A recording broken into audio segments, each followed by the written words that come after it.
बाब ॿियो। आउं 9th क्लास में पढ़ंदो हुउसि त अंग्रेज़ीअ में मीर हसन मिलियो। हुन जी गुस्से में ॿूथाड़ी सदाईं फिरियल हूंदी हुई। असां शागिर्द हिक ॿिए खे चयो, जेकॾहिं उस्ताद मीर हसन मिलियो त ज़िंदगी पूरो साल अज़ाब में हूंदी ऐं थियो बि ईअं। सुबुह सां सिज जी रोशनी दरीअ ते पइजी रही हुई। ॿाहिरि नुम जे वण हेठां हिकु पटेवालो शबन बेल वॼाए सिगरेट पी रहियो। मूंखे यादि आहे त हू रोज़ गुलनि खे पाणी ॾींदो ऐं उस्तादनि लाइ रिसेस ते चांहि बि कंदो। हिकु ॻाल्हि यादि थी अचे त हिकु भेरो उस्ताद फ़तेह मोहम्मद मैथ जा बुक चेक करण आयो। घणनि खे कोन हुआ। उस्ताद रड़ कई,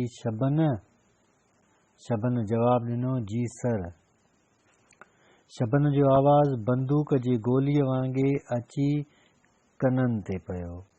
हू डोड़ंदो आयो, चपल रबड़ वारी जंहिंजो अॻियों हिसो टुटल, पाचा टिणीअ ते, वार फणीअ खां सवाइ, हथ में खुरपी ऐं हथ मेरा।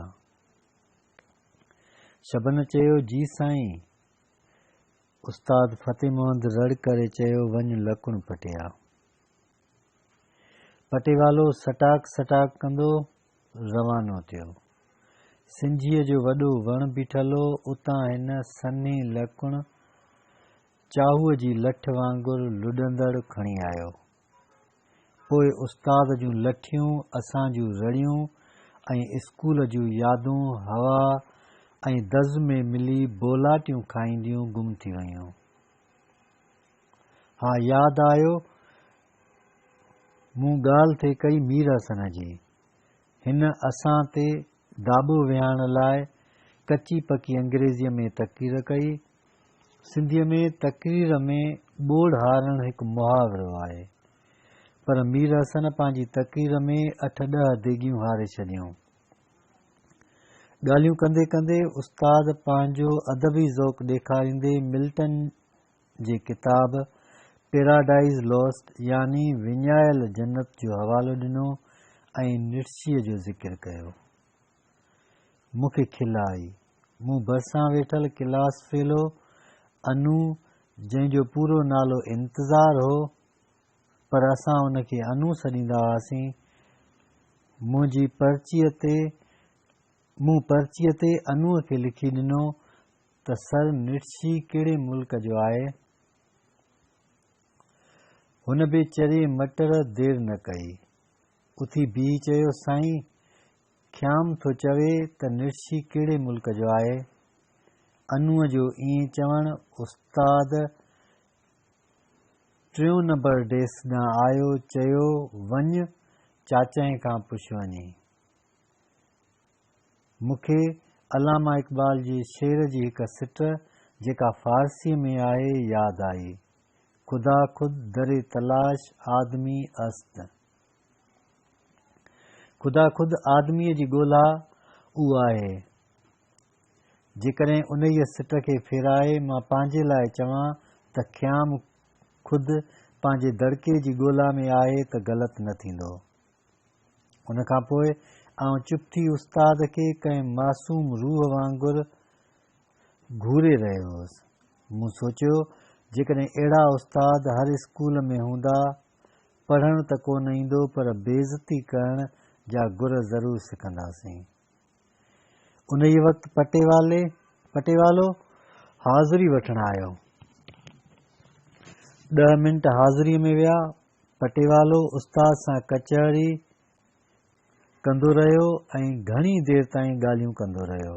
जॾहिं पटेवालो वियो त उस्ताद कंहिं पुराणी फिल्म जो गानो झूंगारणु लॻो। हुनजो आवाज़ ईअं हो जीअं भॻल रेडिए जे आवाज़ जा खरड़ाट। मूंखे अमेरिकी ॻाइणे पॉल रॉबिन्सन यादि आयो। मूं दिली दिल में नोबेल प्राइज़ विनर ॻाइणे बॉब डायलन जी सिट झूंगारी, To live outside the law, you must be honest. मूंखे उस्ताद जी तनक़ीद ॾिसी बॉब डायलन जी हिकु ॿी सिट यादि आई, don't criticize what you can't understand. उस्ताद उन वक़्तु बोर्ड ते हिकु सिट लिखी, मां सबक़ु पढ़ां थो। उस्ताद रड़ करे चयो, अंग्रेज़ीअ में तर्जुमो केरु कंदो? क्लास में ईअं शांति थी वई ॼण राकास घुमी वियो। मूं दरीअ खां ॿाहिरि ॾिठो त नुम जे वण जा पन सिज जे ओलड़े में भारत नेटम नाच नची रहिया हुआ। उन जे हेठां पटेवालो ऐं हिकु उस्ताद सिगरेट जा वॾा कश हणी दूंहों ईअं कढी रहिया हुआ ॼण रेल शिक शिक कंदी जबलनि ऐं चट्टाननि मां गुज़री रही हुई। उस्ताद चयो, तव्हांखे उहो जुमिलो बि नथो अचे? सभु चुप। मूं हिकु चिट लिखी, उन में अंग्रेज़ी जुमिलो लिखियो, आई रीड लेसन। अनूअ जी ईद थी वई। अनूअ उहा पर्ची ॾाढियां पढ़ी, दोलू ऐं गोजे जा वात पटिजी विया। उन खां पोइ उस्ताद जूं वाशूं ईअं टिड़ी वयूं जीअं कंहिं मख जो हिकु पर भञी छॾियो हुजे। मूंखे बाद में ख़बर पई त उस्ताद खे रुॻो उहे 4 जुमिला ईंदा हुआ जेकी हिन रटे छॾिया हुआ। उस्ताद खे अंग्रेज़ीअ जो पंहिंजो किताबु हो। हिकु ॾींहुं उस्ताद खां उहो किताबु मेज़ ते रहिजी वियो। गोजे ख़ुशामंद ख़ातिर उहो किताबु हथ में खयों त जीअं हू उहो किताबु उस्ताद खे ॾेई सघे। मूं उहो किताबु खोलियो ऐं ॾिठो त अंग्रेज़ी सिट हेठां उन सिट जा उचार ऐं माना लिखियलु हुई। मुंहिंजो वात पटिजी वियो ऐं मूं सोचियो त ही माण्हू उन्हीअ बम्बार खां वधीक ख़तरनाक आहे जंहिं हिरोशिमा ऐं नागासाकीअ ते एटम बम किरायो हो। असांजी तालीम जो वॾे में वॾो अलमियो अहिड़ा सिफ़ारिशी उस्ताद आहिनि। जॾहिं उस्ताद क्लास मां वियो त सभु छोकिरा असांजी डेस्क ते आया ऐं अनूअ खे चुंबड़ी विया, तो इहो किथां सिखियो? ॾस ग्रामर त तोखे ईंदो आहे छा? सभिनि अनूअ खां सुवाल पुछिया। हू चुप, ॾंद ईअं कढी रहियो जीअं को जानवर ओगर वराईंदो हुजे। हिकु दोस्त चयो, तूं पोइ ख़्याम सां छो वेठो आहीं? मूंसां वेह अची। अञा हू ॻाल्हाए पियो त जुबू हथ वठी अनूअ खे चयो, हल त ॿाहिरि शोला खाई अचूं। हू ॿाहिरि शोला खाइण लाइ विया। मूं पंहिंजे थेले मां आर्थर शूपनहार जो किताबु the world as a will and idea कढियो ऐं उहो पढ़ी रहियो हुउसि। किताबु पढ़ण दौरान मूंखां विसरी वियो त छोकिरा चौधारी बीठा हुआ। हू चुपचाप ॾिसी रहिया हुआ ऐं उन्हनि को बि आवाज़ न कयो। अड़े, ही किताबु तूं पढ़ी थो वञे? हिकु शागिर्द रड़ कई। हुन जे केमिल कलर ड्रेस जे खीसे ते मस जो निशान हो। मूं कंधु मथे करे वरितो त उहो खानू हुयो। मूं मुर्की चयो, हा। खानूअ चयो, पढ़ी ॿुधाए। मूं किताबु पढ़णु शुरू कयो। मूं खानूअ खे ॿुधायो त हिन किताब जो लेखक शूपनहार हिकु ॾींहुं बाग़ में बीठो। हू ख़्यालनि में गुम हो त ओचितो नौकर चयो, शूपनहार। लेखक हुन ॾे ॾिसी हैरत में चयो, छा तूं मूंखे सुञाणे थो? नौकर चयो, हा साईं। लेखक चयो, हैरत आहे, मूंखे त अॼु ताईं उहा ख़बर न आहे पई त आउं केरु आहियां। खानूअ जो वात पटिजी वियो ऐं हिकु मख हुन जे चप ते वेठल हुई। हू ताज़ा शोला ऐं संबोसा खाई आयो हो। मूं चयो, खान मोहम्मद, ॻाल्हि ॿुध। वाइदो कर तूं कंहिंखे बि न ॿुधाईंदे त आउं पढ़णु ॼाणां थो। मूं हुन ॾे ॾिसी चयो, वाइदो कर। खानूअ वाइदो करे चयो, आउं कोन ॿुधाईंदुसि। थोरी देरि बि खानूअ पुछियो, पर तूं क्लास में जवाबु नाहे ॾींदो उस्ताद जे सवाल जो? मूं ॻाल्हि टारींदे चयो, सुभाणे ॿुधाईंदुसि।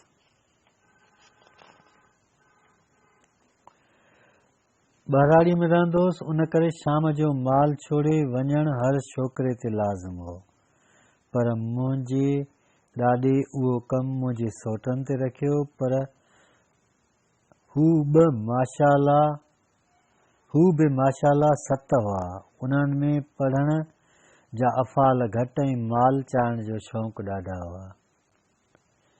इल्मु जॾहिं आसान करे सेखारिबो आहे त सिखण में मज़ो ईंदो आहे। हिते त ईअं कोन हो।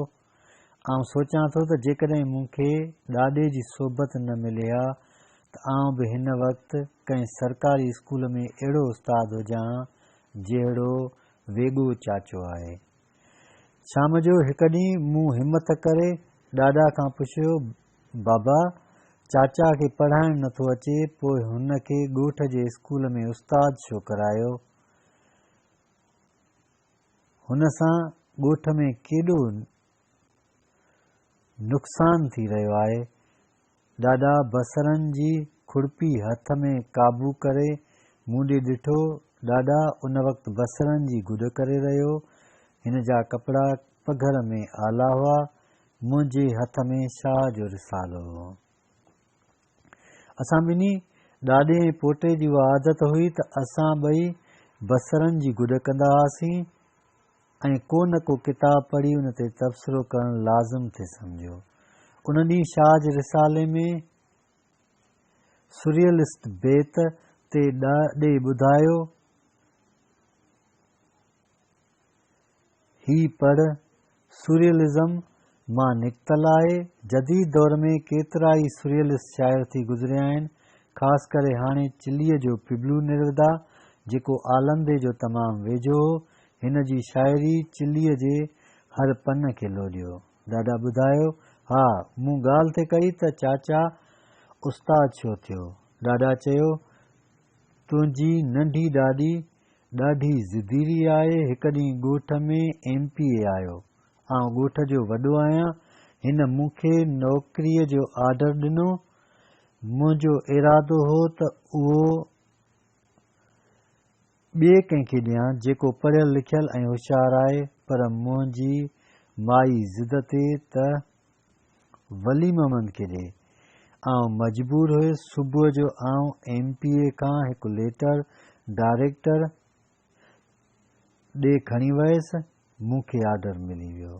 ॾाढा चुप थी वियो ऐं आख़िर में चयईं, ज़िंदगीअ में सभ खां ग़लति फ़ैसिलो मुंहिंजो उहो हो त मूं हिकु जाहिल खे उस्ताद जो ऑर्डर वठी ॾिनो ऐं ॻोठ जा ॿार ईंदड़ केतिरनि नसुलनि ताईं बर्बादु करे छॾिया। मूंखे उहा पोइ ख़बर पई त MPA अक्सर मास्तरीअ जा ऑर्डर उन करे ॾींदा आहिनि त जीअं क़ौम अणपढ़ियल हुजे ऐं अंधनि वांगुरु हिननि खे वोट ॾिए। शऊर ईंदो त सवाल पुछंदा ऐं जहालत में हा मिलाइण जो बहितरीन हथियार आहे। मूं पहिरियों भेरो ॾाॾा जे चहिरे ते निदामत ॾिठी। ॾाॾा चयो, उन खां पोइ हिकु नौजवान उस्तादु पंहिंजे ख़र्च ते रखियो आहे। जेको ॿार पढ़ाए थो हुन जी पघार आउं ॾींदो आहियां। तुंहिंजे चाचे जी सॼी पघार त डीओ जी ख़ुशामद में हली थी वञे। उन वक़्तु सिजु ज़ैतून जे वणनि पोयां लही वियो। 1984 जो साल हो। आउं 9 दर्जे में हुउसि। 8 में बि अंग्रेज़ी जो उस्तादु मीर हसन ऐं 9 में बि साॻियो ई। नसुल तबाह करण में रुॻो हू हिकु न हो, पर हिकु ॿियो उस्तादु जेको असांजे ॻोठ जे भर वारे ॻोठ में रहंदो हो, उहो हुन खां अॻिते हो। उहो अॻ में आउं ॿुधाए आयो आहियां, साईं बख़्श। आउं हुन खे कॾहिं बि पढ़ाईंदे कोन ॾिठो हो। अड़े कीअं पढ़ाए हा? हू ज़मींदार हुयो। वॾी गाॾीअ ते ईंदो ऐं हेडमास्टर जे ऑफिस में ईअं वेहंदो ॼण ख़ुदि हेडमास्टर हुजे। हुनखे सुठा कपिड़ा हूंदा ऐं हुनजी पर्सनैलिटी गज़ब जी। ख़ाली पर्सनैलिटीअ जो हुजणु ईअं हो जीअं टूह जा गुल ॾिसण में सुहिणा ऐं अंदरां ज़हर। हू समाजी अभ्यास पढ़ाई न पर लिखाईंदो हो। हुनखे नोटबुक हो जंहिं तां हिन सूरत खती लिखराई। हिक भेरे 1973 जे आइन जो ज़िक्र हो। हिन 73 खे 37 जो आइन चयो। मूंखे मुर्क अची वई। हिन जी नज़र बाज़ जहिड़ी हिनखे बाहि लॻी वई। छाते थो मुर्की? मूंखां मुर्कण ईअं विसरी वियो जीअं कलराठी ज़मीन ते गुल फिटण। सर 1937 में पाकिस्तान ठहियो ई कोन हो त हिन जो आइन किथां आयो? मूं ईअं चई टहक ॾिनो। उस्ताद खे कावड़ लॻी। उस्ताद तूं आहीं या मां? उस्ताद सां ज़बान थो हलाएं, सूअर कुता। ऐं पोइ को अहिड़ो जानवर न हुयो जंहिंजो नालो मूं ते न रखियो वियो हुजे। अलाए छो उस्ताद दलील ॾियण जे बजाए ज़लील करण में माहिर हूंदा आहिनि, मूं सोचियो। पोइ मुक़ाबिलो शुरू थी वियो। फट फट फट फट लॻी पई हुई उस्ताद जी, ऐं उहो आवाज़ पोइ फड़फड़ फड़फड़ में तब्दील थी। असां हिक पीरियड में 3 सुवाल लिखिया, विच में जुमिला रहिजी विया। पोइ हिक ॿिए खां ॾिसी करे मिड़ई जुमिलनि जो पूरा कयो। समाजी अभ्यास जो ॿेड़ो गर्क कयो वियो। जॾहिं क्लास ख़तम थी त असां ॿाहिरि निकितासीं। ओचितो दरवाज़े मां हिकु नौजवान इंसान मुस्कुराईंदे ज़ाहिर थियो। हू ॾिसण में डिसेंट ऐं प्यारो हो। हुन में अलाए कहिड़ी कशिश हुई जंहिं ते हर हिकु हुन ॾांहुं मुतवजा थी वियो। ॿिए ॾींहं ते ख़बर पई त अंग्रेज़ीअ जो उस्तादु आहे। शुक्र आहे असांजी साईं बख़्श मां जान छुटी। साईं बख़्श लाइ यादि आयो त हिक भेरे हिकु MNA असांजी ॻोठ में दावत ते आयो। अलाए केतिरियूं गाॾियूं हुयूं, खोड़ घिटी में बीठियूं हुयूं ऐं घणी तादाद में पुलिस वारा। परेशान ऐं ॻोठाणा ख़ुशि हुआ। असां नंढा हुआसीं, उन करे असांजे हथनि में गुलनि जूं प्लेटूं हुयूं। मूंखे सही यादि नथो अचे त आउं चोथों पढ़ंदो हुउसि या 5, पर उहा पक आहे त आउं प्राइमरी स्कूल में हुउसि। वक़्तु महदूद आहे, तंहिं करे ॻाल्हि खे अॻिते थो वधायां। असां गुल छटिया, नारा हयासीं ऐं डोड़ंदा गाॾीअ पोयां ईअं वियासीं जीअं बेमतलब धूड़। हू ओताक में वेठो, असां ॿाहिरां ॾिसूं पिया। उहा दावत साईं बख़्श जे पीउ मौला बख़्श कई हुई। हू तितरनि जो शौक़ीन हो, तंहिं करे हिन MNA खे तितर कोई खाराया ऐं हू ईअं गुदगुद थी रहियो हुयो जीअं नंढड़ा ॿार हथ में नांग खणी। कचहरी शुरू थी। हेॾां होॾां जा हवाल थिया। मुंहिंजे पुट खे का नौकरी वठी ॾियो साईं, मौला बख़्श अर्ज़ु कयो। ईअं महसूस थी रहियो हुयो ॼण पुराणे ज़माने जे बादशाह जे आॾो रिआया हुई। कहिड़ी नौकरी कंदे साईं बख़्श? जॾहिं MNA उहे लफ़्ज़ चया त साईं बख़्श ईअं ख़ुशि थियो जीअं नंढड़ा ॿार बगल में हथ ॾेई आवाज़ कढंदा आहिनि। बैंक में कंदे नौकरी? न। गैस में? न। सूबेदार थींदे? न साईं। रुगो न ॿुधी मौला बख़्श खे गुस्सो आयो। MNA ॻाल्हि संभाले वियो, चयो बसि मूंखे मास्तरीअ जो ऑर्डर मिलियो आहे, उहो तोखे ॾियां थो। हेड मास्तर खे मूं रखरायो आहे, उहो बि कुझु कोन चवंदो। DO जी कहिड़ी मजाल जो न करे। अॼु खां पोइ तूं उस्ताद साईं बख़्श आहीं। ॻोठाणनि ताड़ियूं वॼायूं। जॾहिं हू हलियो वियो, पूरा 10 ॾींहं उहा ॻाल्हि हुई त केॾो न भलो माण्हू आहे, नौकरियूं विराईंदो थो अचे। पोढ़ा माण्हू पंहिंजे दौर जूं शिकायतूं करे रहिया हुआ ऐं हुन खे आसमान ते खणी ते विया। पोइ छा थियो? जिते साईं बख़्श जॉइन कयो उतां ई रिटायर थियो ऐं पोइ हू जेके उते मौजूदु उस्ताद हुया उन्हनि जो बि अॻवान थियणु शुरू थी वियो। ॿिनि उस्तादनि खे वेढ़ाइण, वरी उन्हनि जा ठाह कराइण हिन जो कमु हो हर एक खे चवण त हिमत कर, आउं तोसां आहियां। उहा बहस जी ॻाल्हि आहे। असां स्कूल में पढ़ंदा हुआसीं। हिकु ॾींहुं स्कूल जो बेल वॻो, अञा ॿियो पीरियड हुयो।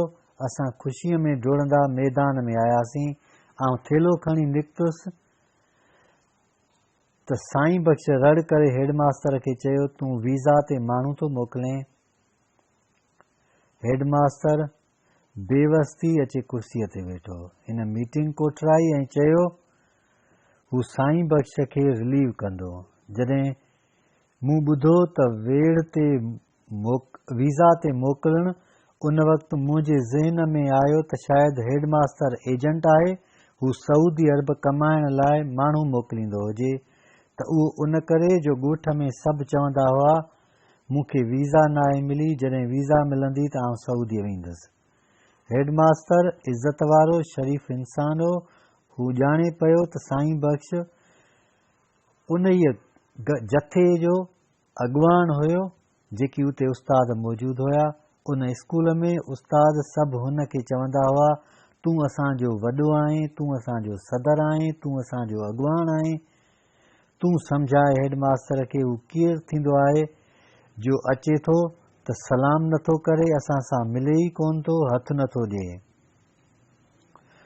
हू पूज़ीअ जो बुखियो शख़्स, जाहिल ऐं अणपढ़ियल, कंहिं चरे हाथीअ वांगुरु काए पियो ऐं हुन जो साथी मीर हसन, जंहिंजो मुंहुं चिॿो हुयो, उहो बि हुन जो साथ ॾियण लॻो। ॿिए हफ़्ते में हेडमास्तर पंहिंजी बदिली कराए वियो।